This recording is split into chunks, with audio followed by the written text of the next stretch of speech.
सुप्रभात बच्चों। तो आज आपका है हिंदी फर्स्ट का पाठ 8 क्रिया के काल। तो क्रिया के काल काल कितने हैं बच्चों? 3, भूत, भविष्य और वर्तमान। तो क्रिया का काल यानी क्रिया के काल का मतलब किस समय वह क्रिया हुई है उसे क्रिया का काल कहा जाता है। क्रिया भूतकाल में हुई है कि वर्तमान काल में हुई है या भविष्य काल में, उसके वाक्य से, प्रश्न से या बातचीत से यह पता चलता है कि जैसे चुका, चुकी, चुके, था, थी, थे, ये आप जानते हैं प्रश्न, ये चिन्ह किसका है? बीते हुए समय यानी भूतकाल का। वर्तमान काल का है रहा, रही, रहे, है ना। रहा, रही, रहे, कार्य चल रहा है, हाँ, हूं, ठीक है। तो जो प्रेजेंटेशन दिखाता, जो वर्तमान बता रहा है वह है वर्तमान काल। और भविष्य काल गा, गी, गे, आएगा, है, आने वाला है, तो वो क्या है? भविष्य काल है। तो क्रिया हो चुकी है कि क्रिया हो रही है या क्रिया होगी। तो ये क्रिया हो चुकी है तो क्रिया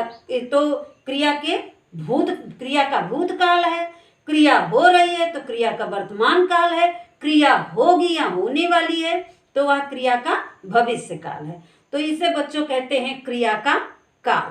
क्रिया के काल का मतलब है कि वह किस समय में हुई है।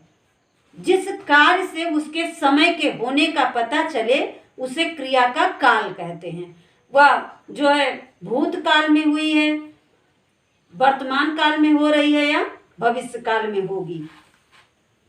क्रिया के जिस रूप से यह ज्ञात हो कि क्रिया किस समय हुई है उसे क्रिया का काल कहते हैं। तो काल कितने हैं? 3, भूतकाल, वर्तमान काल और भविष्य काल। रामचरितमानस भूतकाल है। रामचरितमानस गोस्वामी तुलसीदास ने लिखी है ना, लिखी थी या लिखी। मैं कल बाजार गया था, बीता हुआ समय। सुरेश गणित के प्रश्न कर रहा था, बीता हुआ समय। माताजी जा चुकी थी, बीता हुआ समय, है ना।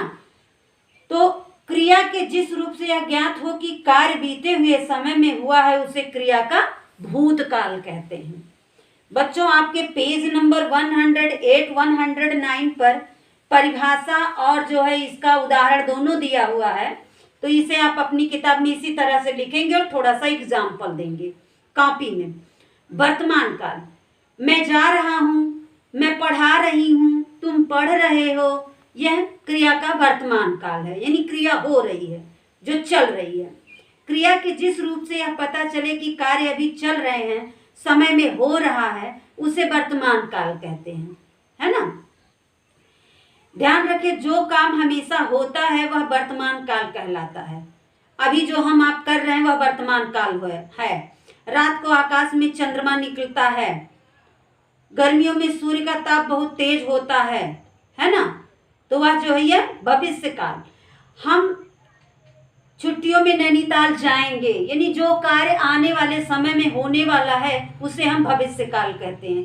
क्रिया के जिस रूप से यह ज्ञात हो कि क्रिया आने वाले समय में होगी उसे भविष्य काल कहते हैं। तो भूतकाल, वर्तमान काल और भविष्य काल नीचे उदाहरण दिया हुआ है। मुख्य बिंदु के ऊपर सुरेश पढ़ता था, सुरेश पढ़ रहा था, क्या पानी बरसा था, पिताजी सो रहे थे, वह कल स्कूल गया था, वह स्कूल नहीं गया था, है ना। सुरेश पढ़ता है, सुरेश पढ़ रहा है, वह खाना खा रहा है, मोहन नहा रहा है, श्याम दौड़ रहा है, अध्यापिका पढ़ा रही है, बच्चे पढ़ रहे हैं। तो यह वर्तमान काल है।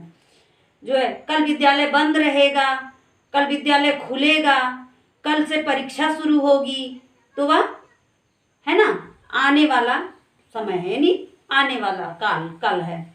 तो यह भूत, भविष्य और वर्तमान है बच्चों।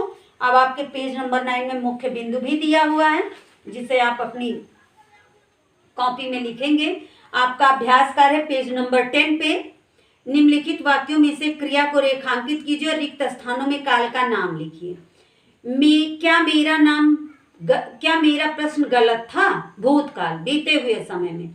हम वाद विवाद प्रतियोगिता के लिए जा रहे हैं, वर्तमान काल। कल मोहन का जन्मदिन था, भूतकाल। आज शाम हमारे घर मेहमान आएंगे, तो वर्तमान काल यानी भविष्य हो गया है। तो वर्तमान, आज शाम आएंगे, है ना। आज तो कंफर्म है लेकिन समय नहीं कंफर्म है ना। तो इसे भूत भी नहीं कहा जा सकता। इसे वर्तमान का जो है, जो कम समय अभी बाकी है, निश्चित है शाम को आएंगे, है ना। तो मोहन अच्छा लड़का है, वर्तमान काल। क्या आज पानी बरसेगा, भूतकाल। तुमने छुट्टियों में क्या किया, भूतकाल, है ना। तुमने छुट्टियों में क्या किया, ये प्रश्नवाचक है। और क्या आज पानी बरसेगा, यह भी प्रश्नवाचक है ना। तो ये इस तरह से आपका ये पहला अभ्यास कार्य है। बहुविकल्पीय प्रश्न लिखित वाक्यों में से सही भेद का चुनाव कीजिए। वह अभी अभी घर से गया था, भूतकाल, भविष्यकाल, वर्तमान काल। गया था, गया है, वह अभी अभी घर से गया है, तो कार्य हो चुका है, तो इसका मतलब क्या है, तो वर्तमान का ही बीता हुआ समय है ना। कार्य हो चुका है, तो ये क्या गया, पास्ट, भूतकाल हो गया। तुम डरो मत, भूतकाल, वर्तमान काल, भविष्य काल, वर्तमान काल, है ना। यह कार्य मत करो। शायद इस बार वर्षा अच्छी हो, भविष्य काल। राम ने रावण को मारा था, भूतकाल। वह आ रहा होगा, भविष्य काल। तो रचनात्मक गतिविधि बच्चों आप स्वयं कर लेंगे, और इकाई प्रश्न पत्र आपको स्वयं करना है अपनी पुस्तक में, उसको करके रखना है। तो अब कल आपका है अभिकारी शब्द, और साथ में ये PDF आपको जाएगा, आप इसको अपनी कॉपी में उतार लेंगे। तो बच्चों आज के लिए बस इतना ही, धन्यवाद।